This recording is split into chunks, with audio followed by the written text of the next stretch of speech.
When my grandparents were killed in a car accident, their lawyer revealed I was the sole heir to their $26 million estate.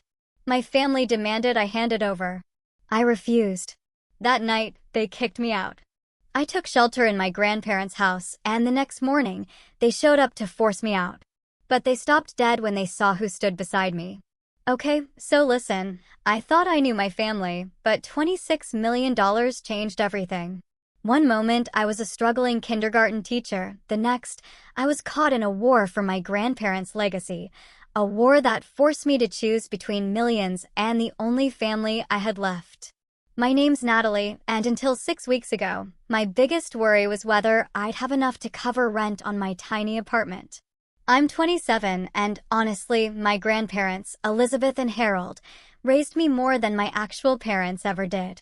They were incredibly wealthy, but you'd never know it. They lived simply, taught me that character mattered more than cash, and that was something my own parents just never understood. Then, the unthinkable happened. They died in this horrific car crash, hit by a drunk driver. I was absolutely shattered. The world went gray. The funeral was a blur of numb grief, but also something else. My parents, my brother Jason, my Aunt Pam, Uncle Steve, none of them had bothered with my grandparents in years. Years. But suddenly, they were all there, posturing, pretending to grieve, arguing over funeral costs, and making dramatic displays for photos. It was sickening. They were like vultures circling, and I just felt this cold dread. 2 weeks after the funeral, I got a call from Matthew Goldstein, my grandparents' attorney. He wanted me and my immediate family to come to his office for the will reading. I had no idea that meeting would turn my entire world upside down. The morning of the will reading felt as dismal as my mood. I got to Goldstein Legal early, the umbrella my grandma insisted I keep in my car for emergencies clutched in my hand. Matthew, a kind man with silver hair, greeted me. He genuinely mourned my grandparents. You could see it in his eyes. Just as we started talking, the glass door burst open, and in they strode, my father, Richard, tapping his expensive watch, already impatient. My mother, Diane, with a designer bag that probably cost more than my monthly salary. My brother, Jason, swaggering in, sunglasses indoors, looking like he'd rolled out of bed. And behind them, Aunt Pam, already loudly complaining on her phone, with Uncle Steve trailing silently behind her like a shadow. Well, let's get this over with, my father announced, not even bothering to greet me. Some of us have actual businesses to run. Matthew just smiled thinly. The tension was so thick you could cut it with a knife, as we all sat around the huge oak table. My father, of course, took the head, like he was staking his claim. Matthew started, explaining that my grandparents were of completely sound mind when they updated their will last year. My father snorted, "Just read it, Matt. We know how it goes. Dad built the business. I'm his son. Standard inheritance." Matthew ignored him, opened a leather portfolio, and began to read. My grandparents' formal legal language went on for what felt like an eternity. Then he reached the part everyone was waiting for. "We hereby bequeath our entire estate," he read, "including, but not limited to, all cash assets totaling approximately $8 million, our investment portfolio valued at approximately $12 million, all real estate holdings, including our primary residence, valued at $5 million, and our 25% ownership stake in Alexander Logistics, valued at approximately $1 million, to our beloved granddaughter, Natalie Grace Foster." The room went completely silent. My breath caught in my throat. $26 million? To me? I couldn't have heard that right. Then Matthew continued, his voice clear. "We specifically and intentionally make no provisions for our son Richard Alexander, our daughter-in-law Diane Alexander, our grandson Jason Alexander, our daughter Pamela Davis, or our son-in-law Stephen Davis, as we have provided for them during our lifetime and have made our reasons clear to our attorney." "Let me see that," my father roared, leaping up so fast his chair crashed backward. He snatched the document from Matthew's hand, eyes frantically scanning. "This is ridiculous." My mother jumped in. $26 million to a kindergarten teacher? She wouldn't know the first thing about managing that kind of money. Jason slammed his hand on the table. What about me? I'm family too. I need startup capital for my business ventures. Aunt Pam rounded on me, her face flushed with anger. What did you do? How did you manipulate them into this? I just sat there, frozen, trying to process. Matthew calmly retrieved the will. If you'll all please take your seats. There is more. He pressed a button, and a large screen lit up. There they were. My grandparents. Sitting side by side on their living room sofa, looking exactly as they had the last time I'd visited. My heart clenched, a fresh wave of grief hitting me. If you are watching this, Grandpa Harold began, it means we have passed on. We want to explain our decisions directly to prevent any misunderstandings. Grandma Elizabeth continued, Richard, Pam, we love you as our children, but we have been deeply disappointed by the values you have embraced and passed to your own children, with the exception of Natalie. For minutes, they spoke. My grandparents detailed years of their son and daughter prioritizing material wealth over relationships. They spoke of missed family events, loans never repaid, and dismissive attitudes toward their humble lifestyle. The business we built, Grandpa said, his voice firm, was never about amassing wealth for its own sake. It was about creating security for our family and opportunities for our employees. Natalie, Grandma added, is the only one who has demonstrated these values consistently. She visits us not because she wants something, but because she genuinely cares. She chose a career helping children, despite the low pay, because it fulfills her purpose. They trusted me to be a good steward of what they built, not to squander it on status symbols or get-rich-quick schemes. When the screen went dark, my father exploded again. This is absolute garbage. They were clearly senile. We'll contest this will. No judge will uphold this insanity. Matthew, still perfectly calm, dropped another bomb. They anticipated that response, Richard.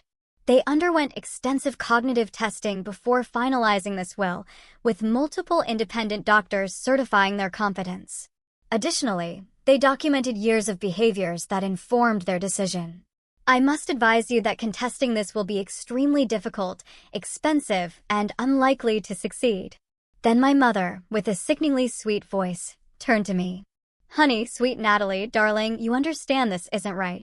Your grandparents were confused. This money belongs to the family, not just you. You'll share it with us, won't you? I felt completely cornered. All eyes were on me. I have to think about this, I stammered, my voice barely a whisper. I had no idea they would do this. Think about it? Jason scoffed.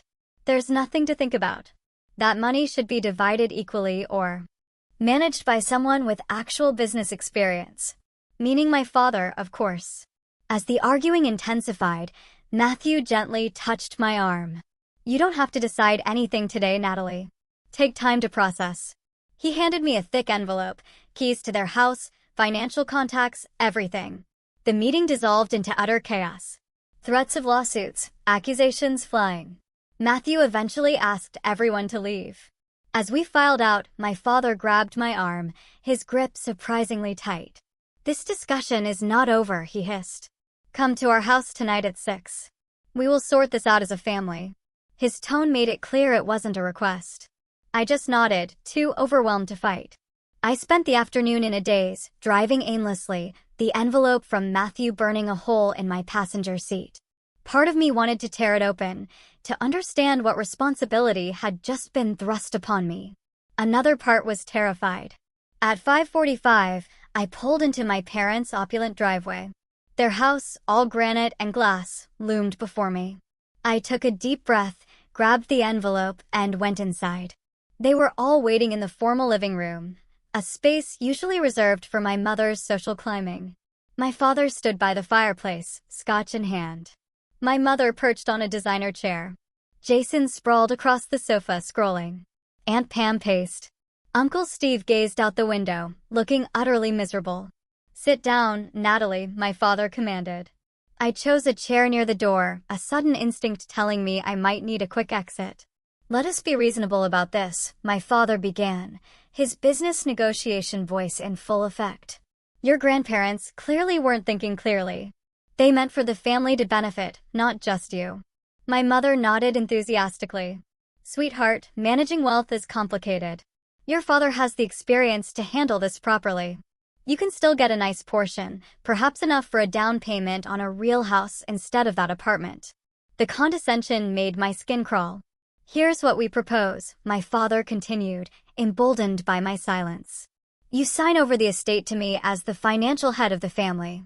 I'll ensure everyone gets their fair share. You'll receive 10%, which is more than generous considering your limited needs. 10%. I finally found my voice. That would still be over $2 million. Exactly. Jason jumped in. More than enough for a teacher. I need at least $5 million for my cryptocurrency exchange platform. It's going to be huge. I looked at him skeptically. Jason had bounced between get-rich-quick schemes for years. His last venture, an app for rating public restrooms, had burned through $50,000 of my parents' money. The house should go to us, Aunt Pam interjected. We have 3 children to consider. That neighborhood would give them access to better schools. I almost laughed. She'd never visited my grandparents in that house. As the evening wore on, their tactics escalated. Demands turned into guilt. After all we've done for you, my mother simpered, her eyes dramatically moist. We gave you life, a good home, opportunities. Is this how you repay family loyalty? I nearly choked. Loyalty? When was the last time either of you called just to check on me? I wanted to scream. When did you ever attend one of my school performances? My father changed strategies again. We're not asking, Natalie. We're telling you what will happen. Either you sign the transfer documents voluntarily, or we will contest the will. We'll bring up every questionable interaction you had with your grandparents. How often did you visit them alone?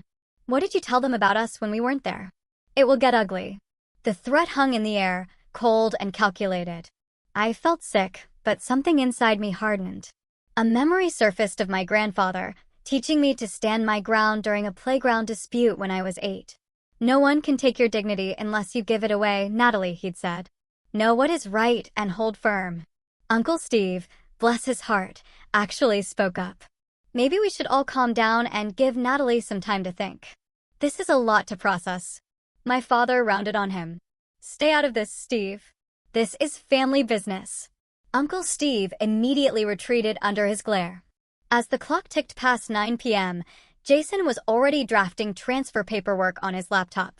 My mother was on the phone with their attorney. Aunt Pam was scrolling through real estate listings for my grandparents' house, talking about which walls she'd knock down first. They had already divided my inheritance without my consent, mapping out every dollar. Not once did anyone mention my grandparents' wishes or legacy. Not once did they ask what I thought should be done with the money. At 10:30, my father printed the crude transfer document and slid it across the coffee table to me, along with a pen. Sign it, he demanded. Now. I picked up the paper. The language was broad, essentially signing away all my rights to everything my grandparents had left me. In exchange, I'd get a percentage, to be determined later, at my father's sole discretion. I put the paper down, took a deep breath, and finally said no. The room went silent. What did you just say? My father asked, his voice dangerously low. I said no. I will not sign this, or anything like it. My grandparents trusted me with their legacy for a reason. I intend to honor that trust. My mother launched into a tirade about ingratitude. Jason called me names I won't repeat. Aunt Pam started sobbing dramatically about her children's future. Through it all, I sat still. The word no had become a shield. Finally, my father slammed his glass down so hard it cracked. That is enough, he roared. I always told Dad you were not to be trusted. You manipulated them, just like you're trying to manipulate us now with this innocent act. He stalked toward me, pointing his finger inches from my face. You have a choice to make right now, Natalie. Either you sign that paper and remain part of this family, or you take your precious inheritance and consider yourself disowned. You cannot have both. The ultimatum hung in the air between us. I looked around at their faces, searching for any sign of love or understanding. I found none. In that moment, I realized a painful truth. They had never really seen me as family. I was just a means to an end, a potential source of money, nothing more. I'm not signing, I said firmly, standing up. I'm sorry you feel this way, but I have to respect what Grandma and Grandpa wanted. Then get out of my house, my father snarled. Pack your things and leave tonight. You are no longer welcome here.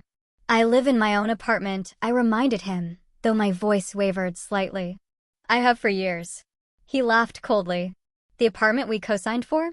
Because your teacher's salary couldn't qualify for the lease? Check your agreement, Natalie. We own that building through one of our investment companies. Consider your lease terminated. My stomach dropped. He was right. I'd never realized they actually owned the building through a shell company.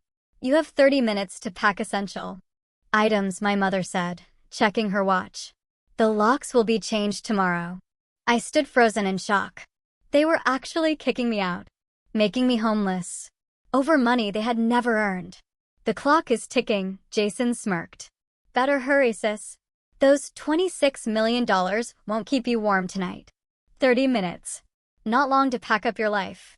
I moved on autopilot, grabbing clothes, toiletries, important documents, and a few sentimental items. My mind kept spinning with disbelief. How could they do this? How could money turn my family into complete strangers? My father stood in the doorway of my childhood bedroom, arms crossed, watching me like a guard.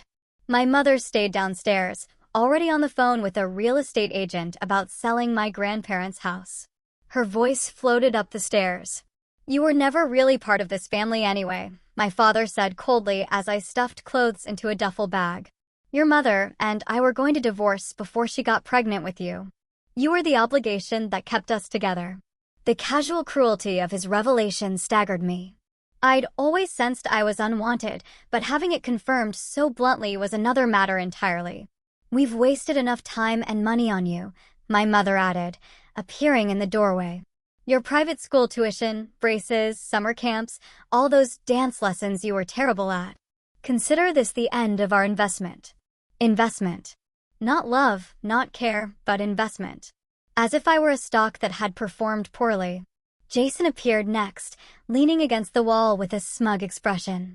You'll regret this when you have nothing and no one, he said. That money will run out faster than you think. And then what?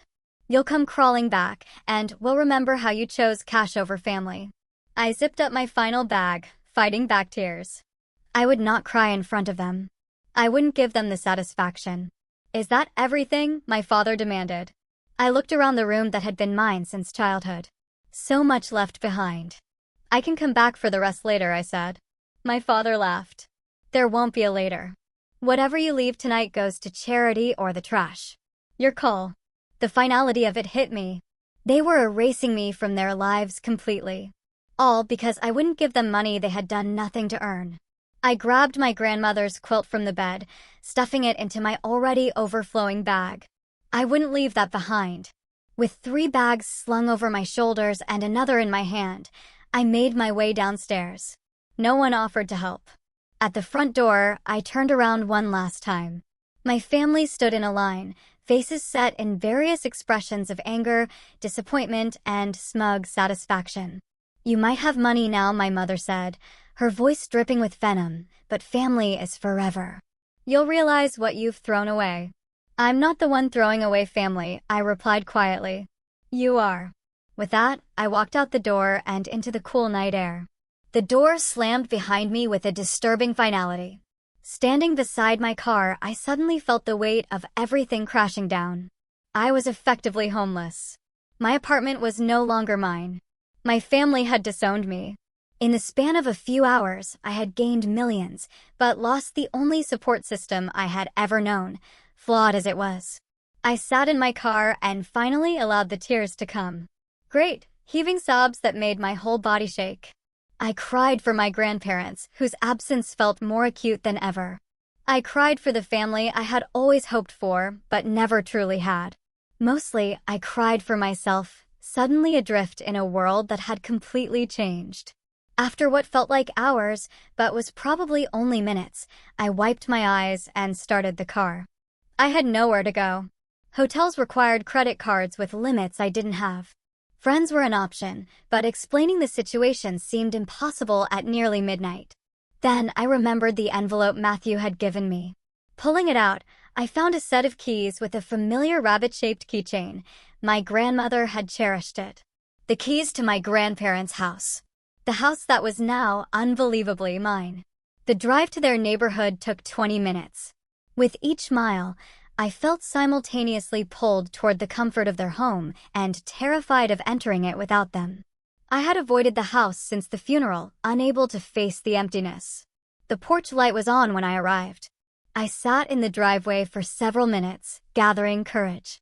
Finally, I grabbed one bag and approached the front door, the key shaking in my hand. The house smelled exactly the same. A mixture of my grandmother's lemon verbena potpourri and the wood polish my grandfather used on the furniture every Sunday. I flipped on the lights, half expecting to hear their voices calling a greeting from the kitchen. The silence was deafening.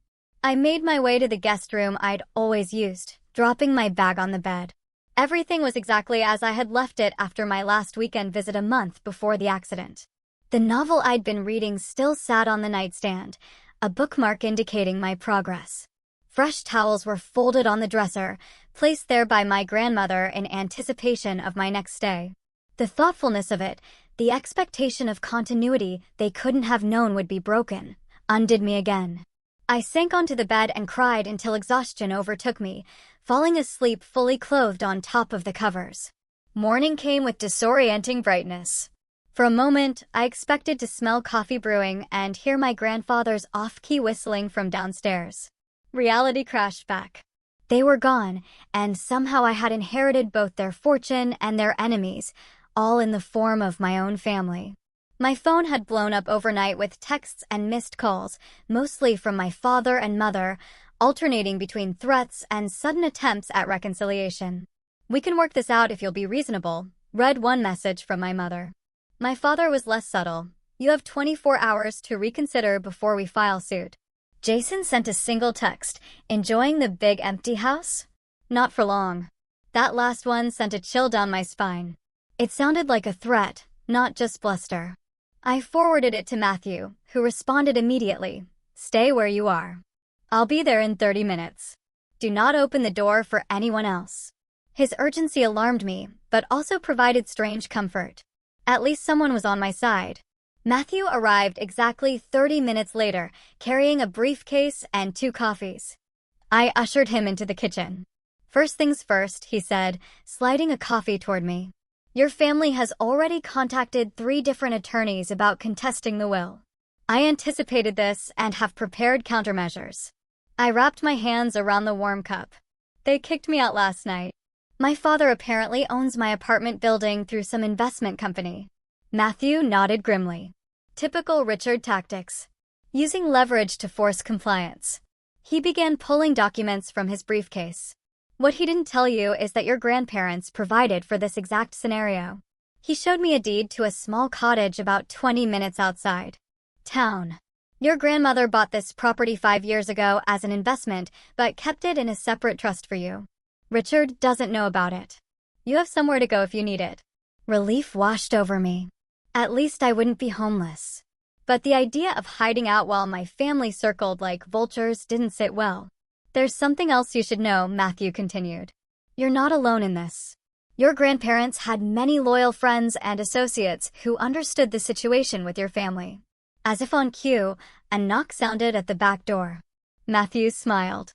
"That would be Carlos." Carlos. The name was vaguely familiar. "Carlos Ramirez," Matthew explained. "He's been your grandparents' estate manager and handyman for 15 years. He lives in the guest house at the back of the property." I answered the door to find a man in his early 50s with salt and pepper hair and kind eyes. He held his hat in his hands respectfully. "Miss Natalie," he said warmly, "I am very sorry about your grandparents. They were wonderful people. I saw your car this morning and wanted to check if you needed anything." His simple kindness nearly brought me to tears again. "Thank you, Carlos. I'm a bit overwhelmed, to be honest." Carlos nodded. "Mr. Harold and Mrs. Elizabeth worried about that. They asked me to look after you if anything happened to them. The house, the grounds, everything is maintained. I have been keeping watch." Matthew invited Carlos to join us at the table. Over the next hour, Carlos shared stories about my grandparents that I had never heard, painting a picture of two people who were respected and beloved by those who worked for them, not just their entitled family members. Your father and brother, Carlos said carefully, they came here after the funeral, when no one was around. They took things, watches, jewelry, some electronics. I have it all on the security cameras. My stomach clenched. My father had installed an extensive security system for my grandparents years ago, supposedly for their protection. I had forgotten about the cameras. Carlos shook his head sadly. They didn't know Mr. Harold had me update the system last year. He didn't trust the old one your father put in. Said it had too many blind spots. Matthew made a note. That footage could be useful if they pursue legal action. There's more, Carlos continued. Mrs. Elizabeth kept detailed journals. She documented everything, especially family visits and interactions. They're in her study. I followed Carlos to my grandmother's small study. A built-in bookcase held dozens of leather-bound journals, each meticulously dated. Carlos pulled one from the shelf and handed it to me. This one mentions when your father asked for money last year, he said, for some investment opportunity. I opened the journal, immediately recognizing my grandmother's elegant handwriting. May 15th, Richard visited today. First time in 7 months. Did not ask about our health or lives. Immediately launched into pitch about cryptocurrency investment requiring $250,000. When Harold refused, Richard became hostile. Accused us of preferring Natalie. Said we were naive to trust her when she only visits to secure her inheritance. Could not be more wrong. Natalie has never asked for money. Has no idea of our net worth. Brings food every Sunday and stays to eat with us. Richard left without finishing his coffee.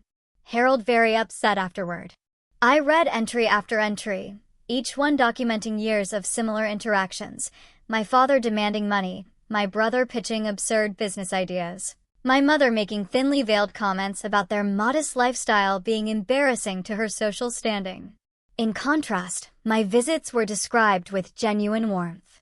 My grandmother noted small gifts I had brought, conversations we had shared, help I had offered around the house. She saw me in a way my parents never had. As I read, the doorbell rang. Carlos went to answer it, returning with an older woman in a practical dress and cardigan. Dorothy Reynolds, he introduced her. Your grandparents' housekeeper for 20 years. Dorothy hugged me tightly. You look just like Elizabeth when she was young, she said. She was so proud of you. Over the next several hours, more people arrived. Rosa Martinez, my grandparents' business partner, who knew every detail of Alexander Logistics and offered to guide me. George Patel, their investment advisor, who brought comprehensive portfolios. Sarah Johnson, their neighbor for 30 years, who brought a homemade casserole and stories about neighborhood gatherings I had attended as a child. Each person who arrived brought not only information, but genuine affection. They had all loved my grandparents and, by extension, cared about me and my well-being. While going through my grandmother's desk, Dorothy found a hidden compartment containing letters from my father spanning decades.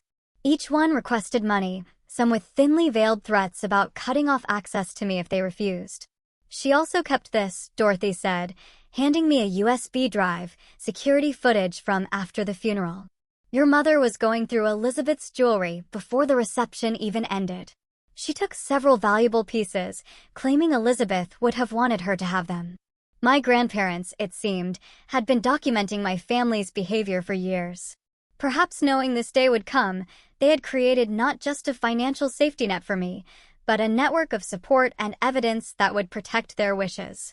Around 4 o'clock in the afternoon, as Matthew was guiding me through the complex financial documents, my phone pinged with a text from Jason. Hope you're enjoying Grandma and Grandpa's house while you can. Dad, Mom, Aunt Pam, Uncle Steve, and I are coming over tomorrow morning at 10 o'clock to collect what rightfully belongs to us. Better not try to stop us or things will get ugly. I showed the message to Matthew, whose expression darkened. Threats and potential breaking and entering, he muttered. I think it's time to activate the final part of your grandparents' plan. He made several phone calls in quick succession, speaking cryptically about meetings and evidence.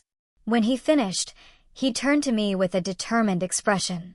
Your grandparents anticipated this exact scenario, Natalie. They knew Richard and the others wouldn't accept their decision. They prepared for it. Tomorrow morning, we will be ready for them. But tonight, I suggest you review these materials so you understand exactly what you're fighting for. He gestured to the pile of journals, financial documents, and legal papers spread across the dining room table. Your grandparents built more than just wealth. They built relationships based on trust and respect. That is their true legacy to you. As everyone except Carlos left for the evening, promising to return the next morning, I felt a strange calm settling over me. I wasn't alone in this fight. My grandparents had ensured that they had given me not just their money, but their wisdom and their community. I spent the evening reading through journals and financial reports, getting to know my grandparents in a new way. They had been strategic, thoughtful, and meticulous in their planning. Everything they had done was deliberate, including their choice of heir. For the first time since the will reading, I felt equal to the responsibility they had entrusted me with. I would not let them down. As I prepared for bed, another text came through from Jason. Better sleep with one eye open, sis. Tomorrow you will see what happens to people who steal from this family.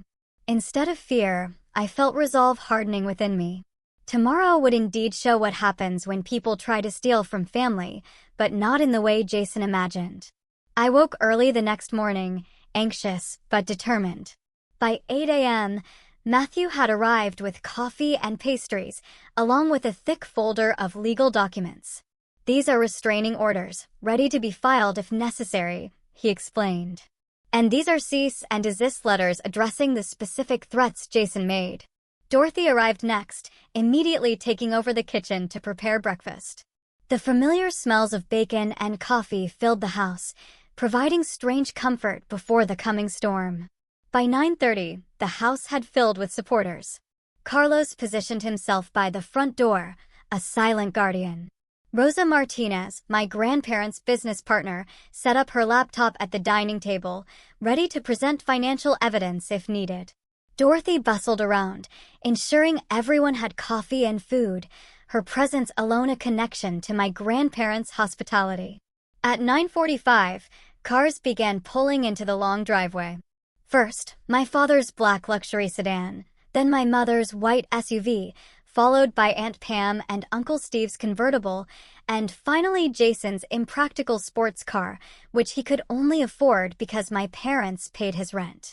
They're early, Matthew observed, trying to catch us off guard. As the doorbell rang aggressively, followed by pounding, Matthew nodded to Carlos, who opened the door. My father stood on the threshold, momentarily surprised to see someone other than me answering. Behind him, the rest of my family clustered together, expressions ranging from angry to smug. "Where is Natalie?" my father demanded. "This is family business." Carlos remained immovable. "Miss Natalie is expecting you. Please come in." My family filed into the foyer, stopping short when they saw the gathering in the living room.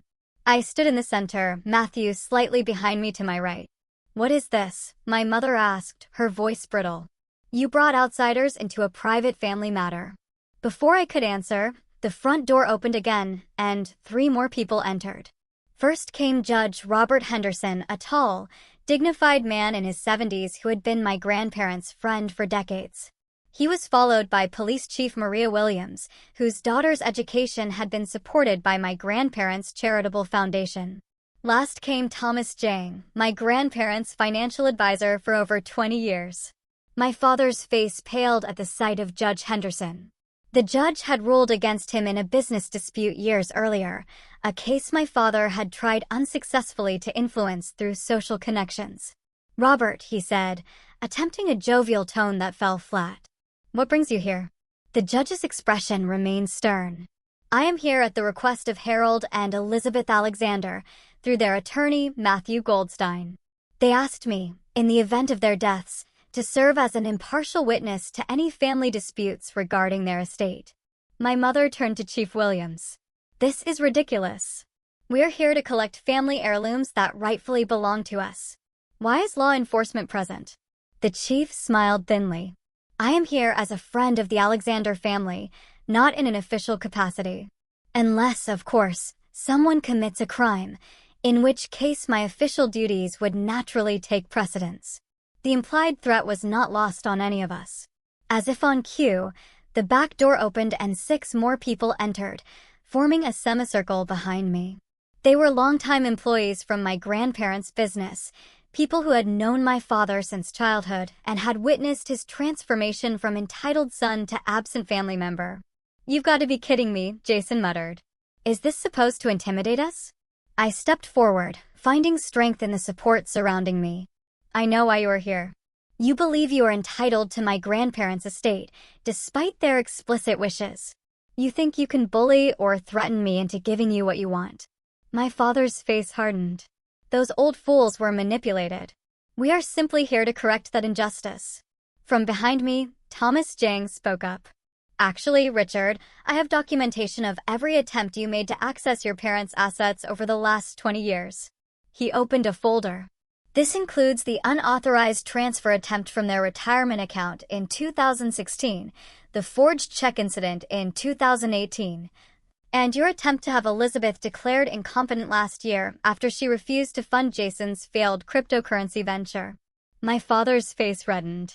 "But that is taken out of context." Rosa Martinez stepped forward, tablet in hand. "I also have records of the company loan you never repaid, Richard. $200,000 borrowed in 2012 for your vacation home in Aspen. Your parents never pursued repayment, though they certainly could have." One by one, my grandparents, friends, and associates presented evidence of my family's attempts to extract money over the years, contrasted with their minimal involvement in my grandparents' actual lives. Aunt Pam, who had been quietly fuming, suddenly turned to me. "You ungrateful little snake. You turned our parents against us, poisoned them with lies." Judge Henderson cleared his throat. "Actually, Mrs. Davis, I reviewed the video journals Elizabeth kept. There was no external influence. Your parents were quite clear about their reasoning." "This is all very theatrical," my mother said dismissively. "But it changes nothing. We will contest the will. We will win." Matthew stepped forward. "I have prepared documentation for you all. It includes evidence that would become public record if you contest the will." He handed each family member a thick envelope. "This includes banking records, text messages, emails, and video evidence of your interactions with Harold and Elizabeth over the past decade. I encourage you to review it before making decisions about legal action." Uncle Steve, who had remained silent until now, opened his envelope and began reading. His face grew increasingly pale. After a moment, he touched Aunt Pam's arm. "We should go," he said quietly. "This is not a fight we can win." She shrugged him off angrily. My father, however, had gone very still after scanning the contents of his envelope.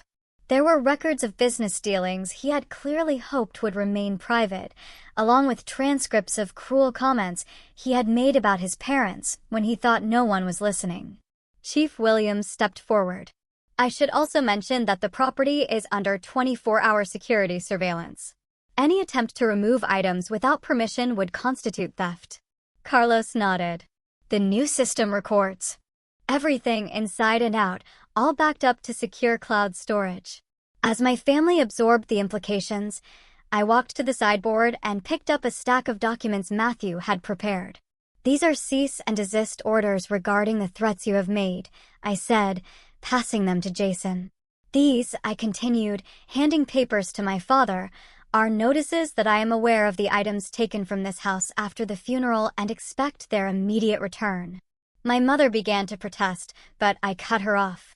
"And these," I said, giving her the final document, "are the terms under which I am willing to maintain any relationship with you all going forward.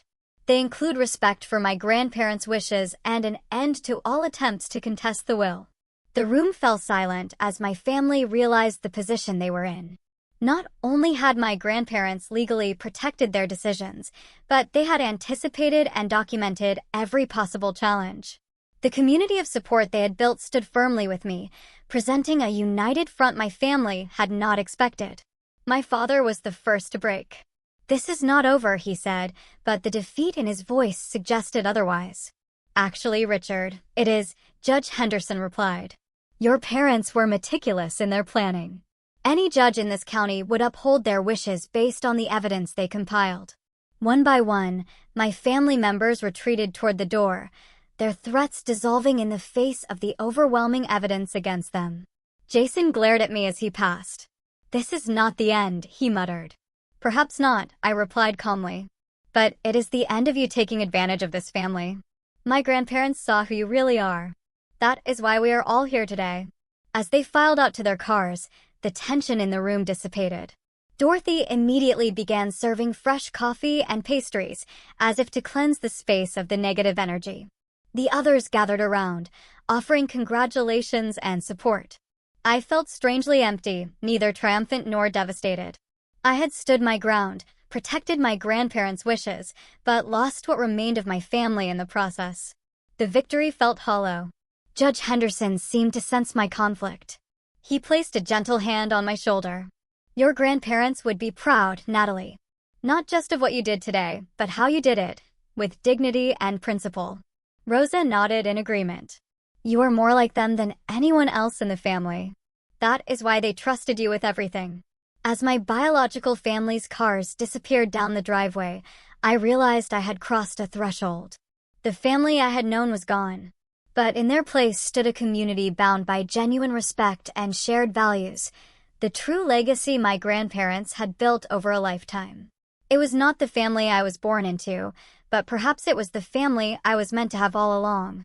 6 months passed in a blur of learning and adjustment. The first weeks after the confrontation were the hardest, filled with legal paperwork, financial decisions, and the painful process of accepting that my biological family had chosen money over relationship. They made a few half-hearted attempts to reconcile, but only when they needed something, proving that nothing had really changed. With guidance from Matthew and my grandparents' advisors, I established the Elizabeth and Harold Alexander Foundation for Education, dedicating $10 million to supporting underprivileged students and schools in our community. The foundation focused particularly on arts, education, and vocational training, areas my grandparents had always believed were undervalued. I returned to teaching kindergarten, much to the surprise of those who thought I would quit once wealthy. My classroom at Sunshine Elementary became a showcase for what was possible with proper resources. I personally funded new books, art supplies, and technology that the school budget could never cover. Every child got healthy snacks daily and winter coats if they needed them. Small expenses for me that made huge differences in their lives. Under Rosa Martinez's mentorship, I learned the basics of running Alexander Logistics. While I didn't take an active management role, I ensured the company maintained my grandparents' values, including their profit-sharing program for employees and generous retirement benefits. The business continued to thrive, providing stable employment for over 100 people in our community. My grandparents' house, once painfully empty, gradually became a home again. I moved from the guest room into the master bedroom, though it took months before I could sleep there without feeling like an intruder. With Carlos's help, I renovated the large basement into a community space for foundation events and educational programs. Dorothy still came 3 times a week, refusing to fully retire, despite my insistence she had earned it. My family made occasional attempts to re-establish contact, though their motives were transparent. My father called when his company faced cash flow problems, hinting broadly about short-term loans. My mother reached out when her social circle learned about my foundation, suddenly wanting to serve on the board. Jason texted when his latest venture failed, asking for startup capital. Aunt Pam called around the holidays, suggesting family should be together, especially family with large houses suitable for hosting gatherings. Each time, I politely but firmly maintained my boundaries, referring them to the terms I had established after the confrontation. I would consider a relationship based on mutual respect and genuine care, but not one based on financial advantage. None of them could meet those simple terms. Instead, I built new traditions with the chosen family my grandparents had cultivated. Sunday dinners continued, now hosted by me, with rotating guests including Rosa, Matthew, Carlos and his family, Dorothy, and others who had been part of my grandparents' circle. We celebrated holidays together, shared milestones, and supported each other through difficulties. It was not the family I was born into, but it was a community bound by something stronger than DNA, shared values, and genuine affection. One crisp autumn morning, similar to the day of their accident, I visited my grandparents' graves for the first time since the funeral. I brought fresh flowers and sat on the small bench nearby, finally ready to have the conversation I had been avoiding. "I'm trying my best to honor what you built," I told them, feeling only slightly foolish for speaking aloud. "The foundation is making a difference. 3 students have already received full college scholarships who otherwise couldn't have gone. Your employees still speak about you with such respect." A gentle breeze rustled the nearby trees, sending golden leaves spiraling downward. It was the kind of beautiful fall day my grandmother had loved, perfect for baking and reading by the fireplace. "I wish you were here to see it all," I continued. "I have so many questions about decisions you made, investments you chose, people you helped, but I'm figuring it out step by step." In the months since inheriting, I had discovered numerous quiet charities my grandparents had supported anonymously. Children whose medical bills they had paid, families whose homes they had saved from foreclosure, employees whose children they had put through college, all without public recognition or praise. "Thank you for trusting me," I whispered. "I understand now why you made the choice you did." It was never really about the money. It was about values, about using resources for something meaningful rather than status or power. As I sat there, memories washed over me, not with the sharp pain of recent grief, but with a bittersweet appreciation for the time we had shared. I remembered my grandfather teaching me to fish, my grandmother showing me how to make her famous apple pie, both of them attending every school play and graduation when my parents were too busy. The inheritance had never been primarily about money. It had been about entrusting me with their legacy, their values, their vision of what wealth could accomplish when used with purpose and compassion. The next day, I hosted the foundation's first major event, a scholarship ceremony for 20 high school seniors who would receive full college funding. As I watched these bright, determined young people accept opportunities that would change their trajectories, I felt my grandparents' presence strongly. Among the recipients was Maria Vasquez, a brilliant young woman who reminded me of myself at that age, full of potential but limited by financial constraints. She planned to become a teacher to give back to her community, just as she had been supported. As the event concluded, Maria approached me, tears in her eyes. "My parents both work 2 jobs," she said. "No one in my family has ever gone to college. This changes everything, not just for me, but for my younger siblings who now see it as possible." In that moment, I understood completely what my grandparents had been building all along. Not just a business or a fortune, but a legacy of positive impact. A ripple effect that would continue long after they were gone. They had trusted me to amplify that effect, to carry their values forward in ways they would never see, but had envisioned. The money had indeed revealed true colors, showing me who valued wealth over relationship. But it had also revealed a community of genuine connection, people who had loved my grandparents for who they were, not what they owned. That was the true inheritance, more valuable than any dollar amount. As I move forward, I continue teaching, running the foundation, and learning the business. The wealth allows me to amplify good work, but it doesn't define me. I still live relatively simply, drive a practical car, and spend weekends volunteering rather than shopping. My grandparents would approve, I think. They always said money was a tool, not a goal. I finally understand what they meant. What's your experience with family and inheritance? Have you ever had to stand up to pressure from loved ones to do what you knew was right? I would love to hear your stories in the comments. And if this resonated with you, please like, subscribe, and share with someone who might need encouragement to stand their ground. Remember, family is about love and respect, not obligation or advantage.